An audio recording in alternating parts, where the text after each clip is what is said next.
Mi sangre servirá para alimentar los sueños de los que vendrán después. Nueva España será pronto independiente. Y algún día, este país reconocerá el sacrificio de quienes hemos dado la vida por él. ¿Pero de verdad se siente usted mexicano?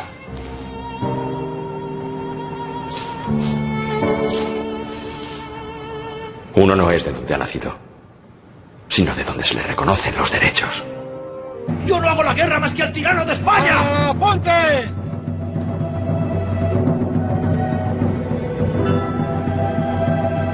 Vencer o morir. ¡Fuego!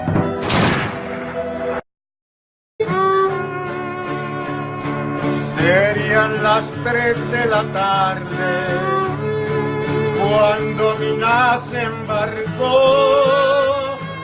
Mina le dijo a su madre: écheme su bendición, que me voy para tierra de indios con todo mi batallón.